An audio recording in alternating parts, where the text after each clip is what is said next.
Picture this: an ordinary morning in the suburbs of Chicago. Michael, a devoted father, is having coffee when a message rocks his world. His bank account has been emptied. His wife, Emily, whom he loved unconditionally, has betrayed him, stealing their son's future. But just when Michael thinks he's lost everything, his 12-year-old son Noah reveals a game-changing secret. Will the boy be able to take legal revenge and bring justice? The morning sun filtered through the blinds of a modest Chicago suburb home, casting soft stripes across the kitchen table where Michael Clark, a 38-year-old logistics manager, sipped his coffee. The aroma of roasted beans mingled with the faint hum of the fridge, a familiar soundtrack to his routine. His 12-year-old son, Noah, sat across from him, scrolling through his tablet with the kind of focus only a tech-savvy kid could muster. It was a Tuesday like any other, or so Michael thought. At 8:03 a.m., his laptop chimed with a notification that pierced the calm. Michael glanced at the screen, expecting a work email. Instead, a stark message from their bank glared back. Your balance has fallen below the minimum threshold. His stomach twisted. That account held $75,000. 6 years of savings for Noah's college fund. A sacred pact between Michael and his wife, Emily. It was untouchable, or so he believed. Noah, you seen your mom? Michael asked, his voice steady despite the unease creeping in. Noah looked up, his hazel eyes unreadable behind his glasses. She left early, he said, returning to his tablet. Said she had errands. Michael frowned. Errands didn't drain accounts. He logged into the bank portal, his fingers hesitant, as if delaying the truth might change it. The screen loaded, and his breath caught. $0. 0 cents. The account was a hollow shell. His pulse quickened as he clicked through to the transaction history. There it was, a trail of betrayal. $3,200 for a flight to Miami, $1,800 for a 5-star hotel, $900 at a Michelin-starred restaurant. All charged to Emily's card. Emily, Michael called, his voice cracking. Silence answered. He strode to the hallway. Her coat was gone, her purse missing. He dialed her number, straight to voicemail. Again, voicemail. His heart pounded, each unanswered ring tightening the knot in his chest. Emily had been distant lately. Late nights, new outfits, vague excuses about needing space. Michael had chalked it up to stress. Now, the pieces slammed together. He sank onto the couch, staring at the laptop. The transactions weren't mistakes. They were choices. Emily had taken their son's future and vanished. Anger flared, hot and sharp, but beneath it, a colder pain settled. Betrayal from the woman he'd loved for 15 years. Noah wandered in, clutching his tablet. You okay, Dad? Michael forced a smile, not wanting to burden his son. Just figuring something out. Go finish your breakfast. Noah didn't move. It's about Mom, isn't it? The question hung heavy. Michael hesitated, then nodded. Yeah, she took the college fund. I don't know where she is. Noah's expression didn't waver. No tears, no shock, just a quiet nod. I figured she might do something like this. Michael blinked, startled. What do you mean? Noah shrugged, his voice calm. She's been weird for weeks. Always on her phone, talking to that guy. Brian. Michael's mind raced. Brian Keller, Emily's business friend, always pitching get-rich schemes. Michael had met him once, a slick talker with a fake smile. Emily swore he was just a colleague. Now doubt gnawed at him. I'll handle it, Michael said, more to himself than Noah. But as he grabbed his phone to call the bank, he caught Noah's gaze, steady, almost calculating. It wasn't the look of a scared kid. It was something else, something that sent a shiver down Michael's spine. He pushed the thought aside and dialed the bank, demanding answers. The rep's voice was apologetic but firm. The withdrawals were authorized by Emily's login. No fraud, no glitch, just a wife who'd chosen to gut her family's dreams. Michael hung up, his hands trembling. He wanted to scream, to chase after her, to demand why. But Emily was gone, and the silence she left behind was deafening.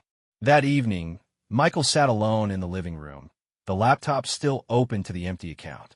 Noah was in his room, the faint clack of his keyboard echoing down the hall. Michael replayed the last few months. Emily's excuses, her late-night texts, the way she dodges questions. How had he missed it? How had he let her slip away, taking Noah's future with her? He stood, needing air, and wandered to the kitchen. A note on the counter caught his eye, scribbled in Noah's neat handwriting. "Don't worry, Dad. I got an idea." Michael frowned, unease prickling his skin. Noah was smart, scary smart, but he was still a kid. What could he possibly do? Before he could dwell on it, his phone buzzed. A text from an unknown number. "You'll regret sticking your nose where it doesn't belong." No name, no context, but Michael's gut screamed Brian. His grip tightened on the phone. Emily's betrayal was bad enough, but now someone was watching them, threatening them. He glanced toward Noah's room, where the keyboard still clacked away. Michael's instinct was to call the police, but something stopped him. Maybe pride, maybe fear of what they'd find. Instead, he locked the doors and checked the windows, his mind racing. Emily was out there, living a lie with their money. Brian was circling, a shadow with a grudge. And Noah? Noah was planning something, and Michael wasn't sure he wanted to know what. As he lay in bed that night, the note's words echoed. "I've got an idea."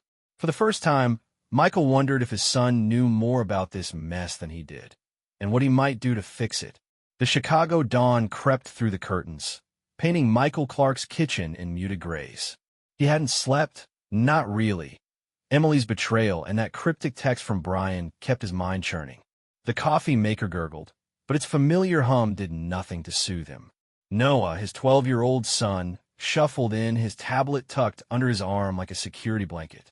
Michael studied him, searching for signs of distress. There were none. Noah's face was calm, his hazel eyes sharp behind his glasses, as if the world hadn't just cracked open. "Morning, Dad," Noah said, grabbing a cereal box. "You look rough." Michael forced a chuckle. "Didn't sleep much." "You okay?" Noah shrugged, pouring flakes into a bowl. "Yeah, I'm fine." Fine. That word grated on Michael. No kid should be fine after their mom vanished with their college fund. He wanted to press to ask what Noah's note. Asterisk, "I've got an idea," asterisk, meant, but the weight of yesterday held him back. Instead, he sipped his coffee, watching Noah tap at his tablet between bites. The clacking keys felt louder than they should, each one a reminder of the unease Michael couldn't shake. Days passed, and Emily didn't call. The bank offered no solutions. The money was gone, legally withdrawn. Michael threw himself into work, hoping routine would dull the ache, but it didn't. At home, Noah was a ghost, always in his room, always typing. One evening, Michael caught him muttering to himself, the tablet screen glowing with charts and numbers that looked like something from a corporate spreadsheet, not a kid's homework. "Noah," Michael said, leaning against the doorway. "What's with the late-night math?" Noah startled, slamming the tablet shut. "Just a project. For school." Michael raised an eyebrow. Noah's projects were usually robots or game mods, not whatever this was. "Yeah," Noah mumbled, avoiding his gaze. "Kinda." Michael didn't buy it. That night, while Noah was at a friend's, he crept into his son's room. Guilt gnawed at him. Snooping wasn't his style, but so was losing $75,000. On Noah's desk sat a notebook, its pages crammed with diagrams, arrows linking names, numbers, and words like transfer and trace. At the center, circled in red, was Brian Keller. Michael's pulse quickened. Noah wasn't just curious, he was digging. When Noah came home, Michael was waiting on the couch, notebook in hand. "Explain this." Noah froze, then sighed, like a teacher facing a slow student. "You weren't supposed to see that." "Too late," Michael said, his voice firm but not angry. "What are you doing, Noah?" Noah sat, clutching his tablet. For a moment, he looked small, just a kid. Then he straightened, his voice steady. "Mom didn't just take the money, Dad. She gave it to Brian. He's not some random guy. He's a con artist. Fake investments, shell accounts, the works. I found his transactions." Michael's jaw tightened. "You found them? How?" Noah hesitated, then tapped his tablet, pulling up a screen of bank records. "Mom used the same password for everything. I got in her email. From there, I tracked Brian's accounts. He's been scamming people for years." Michael stared, torn between awe and dread. "Noah, This isn't a game. Hacking into accounts is illegal. It's not hacking, Noah said quickly. I didn't break anything. I just looked, and I found our money. Our money. Michael leaned forward. You mean it's still out there? Noah nodded. Some of it. Brian's moving it through dummy accounts, but I can trace it. I'm going to get it back. Michael's head spun. His son, his 12-year-old, was talking like a private investigator. Noah, stop. This is dangerous. Brian already sent me that text. He knows someone's watching him. Noah's eyes narrowed. That's why I have to finish this. If we don't, he'll keep coming after us. Finish what? Michael demanded, his voice rising. What's your plan? Noah looked away, his fingers tightening on the tablet. I'm working with some people online. They know how to handle guys like Brian. People. Michael's stomach dropped. Who, Noah? Strangers on the internet. They're not strangers, Noah said defensively. They're experts. They showed me how to send evidence to the police anonymously. Brian won't know it's us. Michael stood, pacing. This isn't your job, Noah. It's mine. I'll call the cops, get a lawyer, whatever it takes. Noah shook his head, his voice quiet but firm. You won't, Dad. You're too busy trying to fix Mom's mess the nice way. Someone's got to stop them. The words stung, mostly because they were true. Michael had been paralyzed, hoping Emily would come back, that it was all a mistake. But Noah? Noah was acting, planning, outsmarting adults. It was incredible and terrifying. Okay, Michael said, softening. But no more secrets. If you're doing this, I'm in. We're a team. Noah studied him, then nodded. Deal. But you gotta trust me, Dad. I know what I'm doing. Michael wanted to believe him, but doubt lingered. That night, he lay awake, replaying Noah's words. Experts online. Evidence to the police. What was his son getting into? He checked his phone. No new text from Brian, but the silence felt worse, like a storm gathering strength. The next morning, Michael found Noah at the kitchen table, typing furiously. Any updates? He asked, tried to sound casual. Noah didn't look up. Sent the first batch of proof last night. Brian's accounts are flagged. He'll know soon. Know what? Michael pressed. Noah's lips twitched, almost a smile. That he's not as smart as he thinks. Before Michael could respond, his phone buzzed. A new email, no sender name. The subject line chilled him. We're digging a hole you can't climb out of. He opened it, heart racing. A single line. Tell your kid to back off, or you'll both pay. Michael's hand shook as he showed Noah the screen. This is what I'm talking about. It's getting serious. Noah read it, unfazed. He's scared, Dad.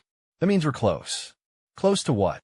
Michael snapped, fear sharpening his tone. Noah met his gaze, his voice steady. To ending this. Michael stared at his son, a mix of pride and panic swelling in his chest. Noah wasn't just fighting for their money. He was fighting for their family. But as the email's words echoed, Michael couldn't shake the feeling that they were stepping into a game where the rules were about to change. The Chicago air felt heavy that evening, thick with the promise of rain. Michael Clark sat at the kitchen table, his coffee cold and untouched.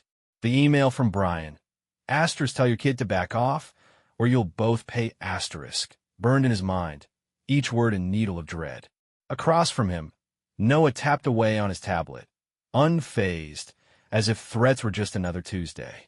Michael wanted to shake him, to make him see the danger, but Noah's calm was a wall he couldn't breach. Noah, Michael said, his voice low, we need to talk about that email. Noah glanced up, his glasses catching the light. It's just Brian freaking out, Dad. I told you he's scared. Scared people do stupid things, Michael snapped. This isn't a game. He knows where we live. Noah's fingers paused, but his expression didn't waver. I've got it under control. The police have his records. He's running out of moves. Michael leaned forward, frustration bubbling. And what if he makes a move before the police? What then? Noah met his gaze, steady as ever. Then I'll handle it. The words chilled Michael. His 12-year-old son sounded like a general, not a kid. He opened his mouth to argue, but the doorbell rang, sharp and sudden. Michael froze, his pulse spiking. Noah's eyes flicked to the door, curious but not alarmed. Don't, Michael whispered, standing. Stay here. He crept to the peephole, half expecting Brian's snarling face. Instead, it was a delivery guy already walking back to his van. A small package sat on the porch, No label, just their address in black marker. Michael's twisted. He grabbed it, locked the door, and set on the counter, staring like it might bite. What is it? Noah asked, now beside him. No idea, Michael Matev. He sliced it open, revealing a cheap burner phone. It buzzed the second he touched it, a single text flashing. You were warned. Michael's hand shook as he showed Noah. This is what I mean. He's not backing off. Noah read the text, his jaw tightening, not with fear, but something fiercer. He's bluffing. He knows he's done. Bluffing? Michael's voice rose. Noah, he sent us a phone.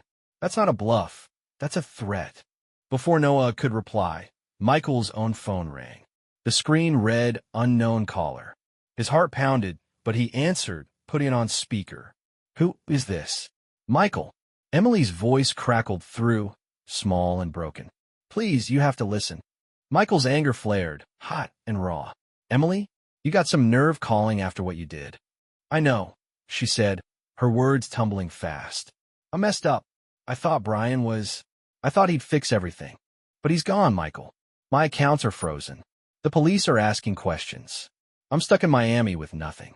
Noah's face stayed blank, but his fingers curled into fists. Michael gripped the phone tighter. You stole Noah's future, Emily. Why should I care? I didn't know Brian was lying, she cried. He said the money was for investments, for a better life. I was stupid, okay? But now I'm in trouble, and I need you. Michael laughed, bitter and cold. You need me? You ran off with our savings and left us to clean up your mess. You don't get to play victim. Emily's voice broke into a sob. Please, Michael. For Noah. He's still my son. Noah stepped forward, his voice sharp. Don't bring me into this. You chose Brian over us. There was a pause, then a shaky breath. Noah? Sweetie, I'm so sorry. I never meant. You meant it. Noah cut in, his tone like ice. You took my college fund. You left. Don't act like you care now. Michael put a hand on Noah's shoulder, stunned by his son's steel. Emily's sobs grew louder, but Michael felt no pity, only a grim satisfaction. You made your choice, Emily. Live with it. He hung up, the silence that followed heavier than before. Noah stared at the burner phone, his eyes narrowing. She's not just in trouble, Dad. She's part of Brian's scams. What? Michael frowned. She said she didn't know. Noah shook his head, pulling up his tablet. I check her emails.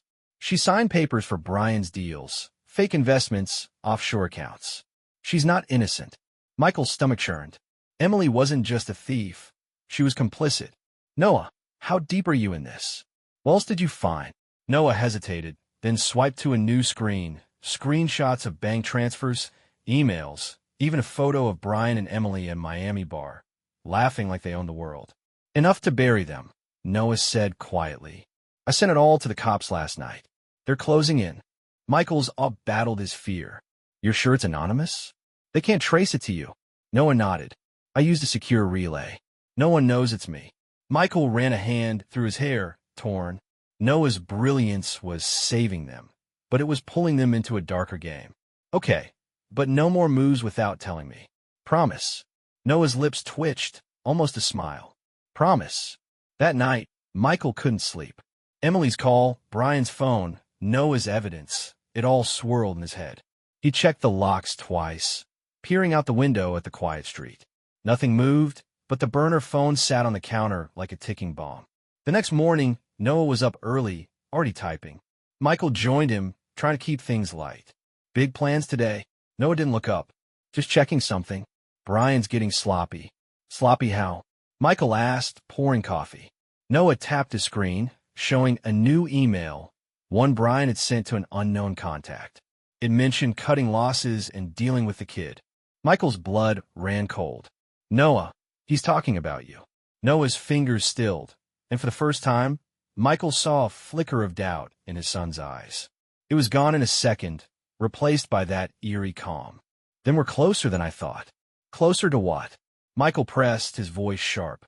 Noah met his gaze, his words deliberate. To making sure he never hurts us again.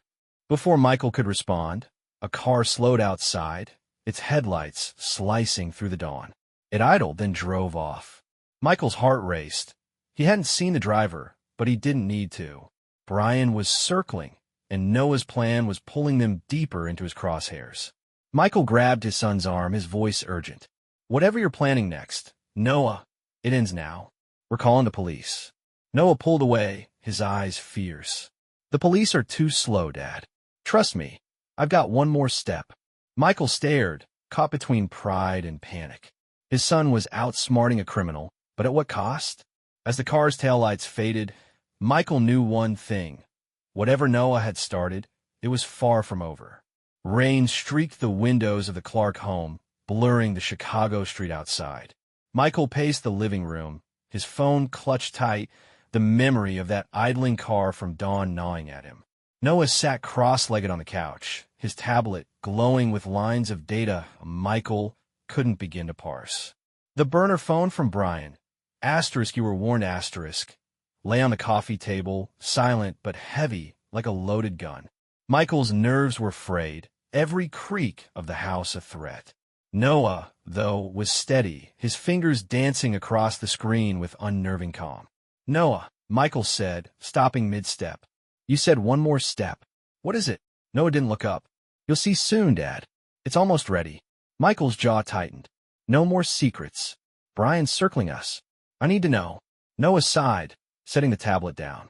His hazel eyes met Michael's, and for a moment, he looked like the kid who used to beg for extra bedtime stories. "Okay," he said softly. "I set a trap. Brian thinks he's untouchable, but he's been using that burner phone for everything. Texts, calls, even emails. I redirected his signals." "Redirected?" Michael frowned. "What does that mean?" Noah's lips twitched, almost a smile. "Every message he sends goes through a server I control. I've got proof of all his scams, dates, amounts, names. And I'm feeding it to the police, real time." Michael's stomach flipped. "Noah, that sounds like hacking. You said this was legal." "It is legal," Noah insisted, his voice firm. "I'm not breaking into anything. Brian's sloppy. His phone security is a joke. I'm just catching what he's already spilling." Michael ran a hand through his hair, torn between awe and dread. His 12-year-old was outsmarting a con man, but the stakes felt higher than ever. "And if he figures out it's you?" "He won't," Noah said, his confidence unshaken. "Not until it's too late." Before Michael could press further, the doorbell rang, sharp and jarring. His heart lurched. Noah's head snapped up, but he didn't move. Michael crept to the window, peering through the rain. A figure stood on the porch, hood up, face shadowed. Michael's pulse hammered. "Stay here," he whispered. He grabbed a baseball bat from the hall closet. Not to use, just to feel less helpless, and opened the door crack. "Who's there?" The figure pushed the hood back, revealing Brian Keller's face, pale and furious. His eyes burned with a desperation Michael hadn't expected. "Where's the kid?" Brian demanded, his voice low. Michael gripped the bat tighter, keeping it out of sight. "Get off my porch, Brian. Now." Brian laughed, a harsh, hollow sound. "You think you're slick, don't you?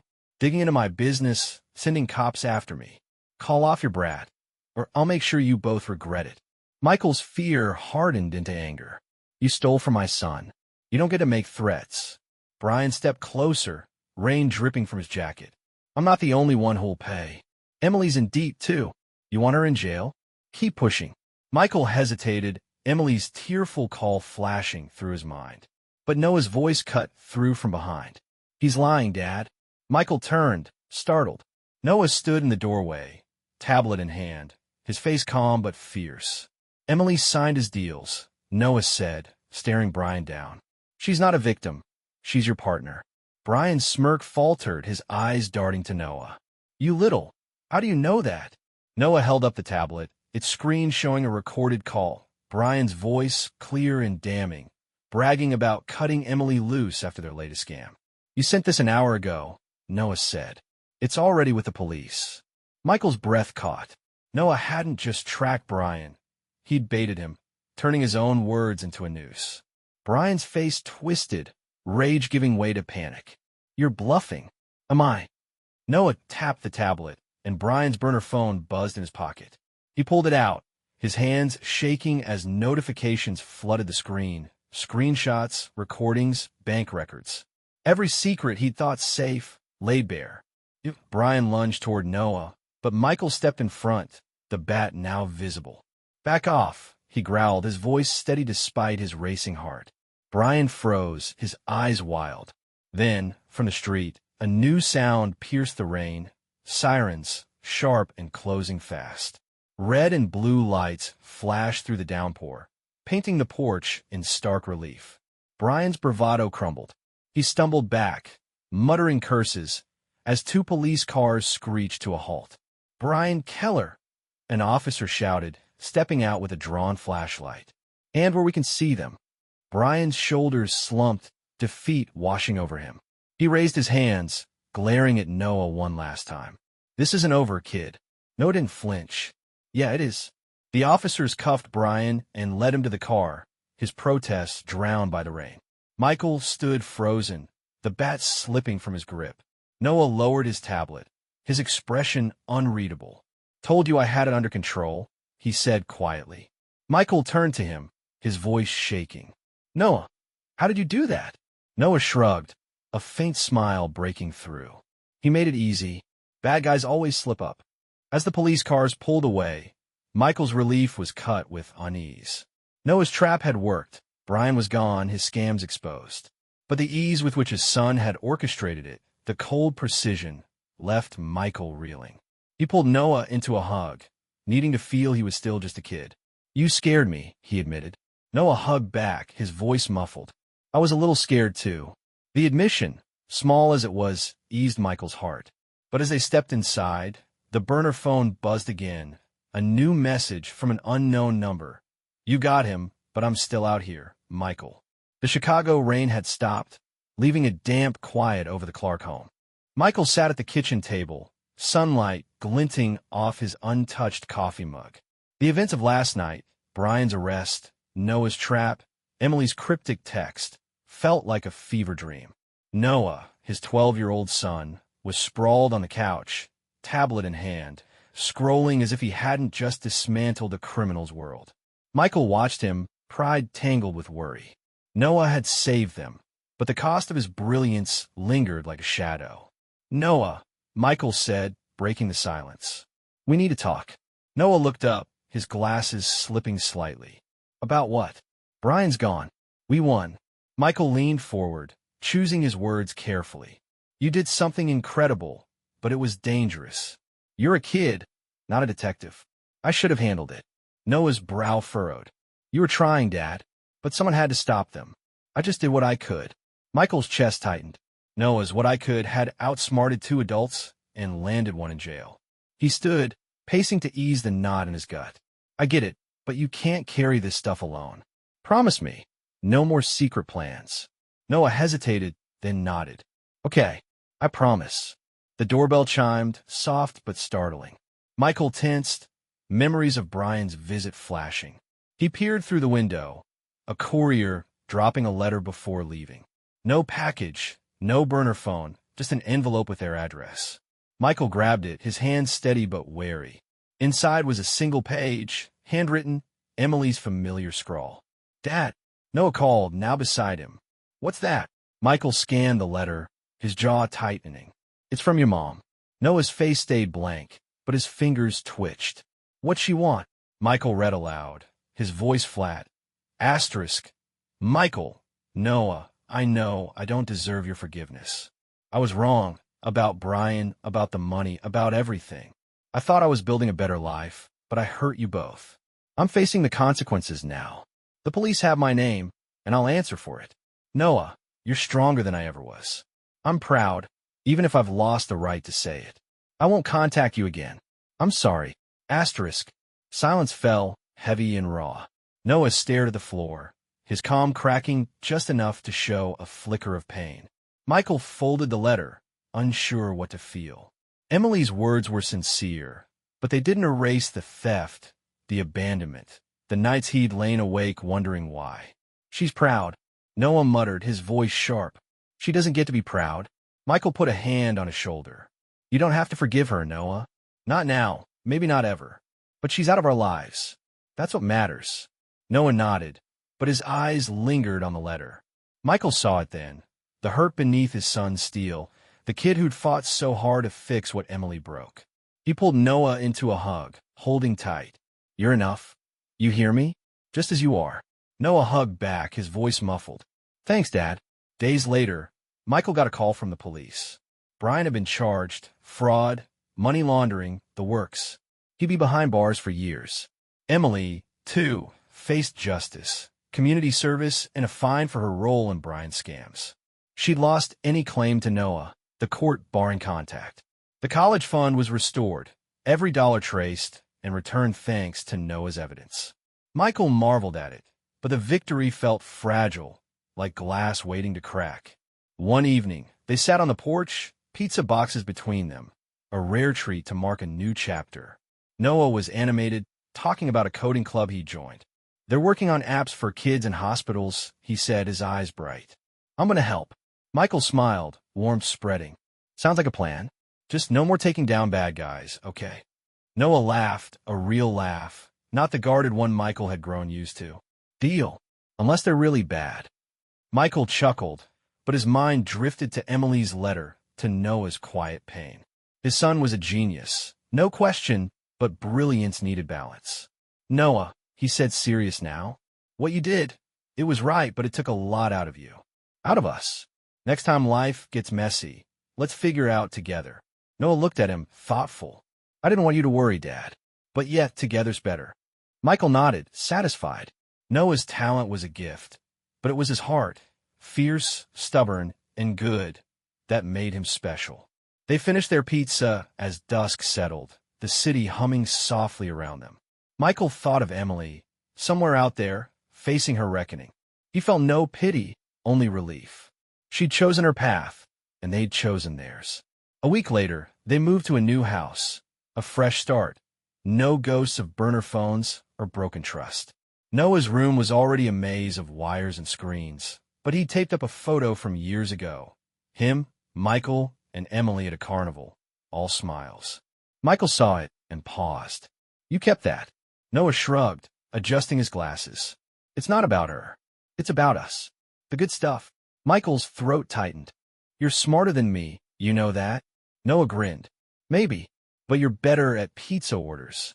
They laughed, the sound carrying through the open window. Life wasn't perfect. Bills still piled up. Work was still a grind. But it was theirs. Michael looked at Noah, now coding on his laptop, and knew they'd be okay. Not because of money or justice, but because they had each other.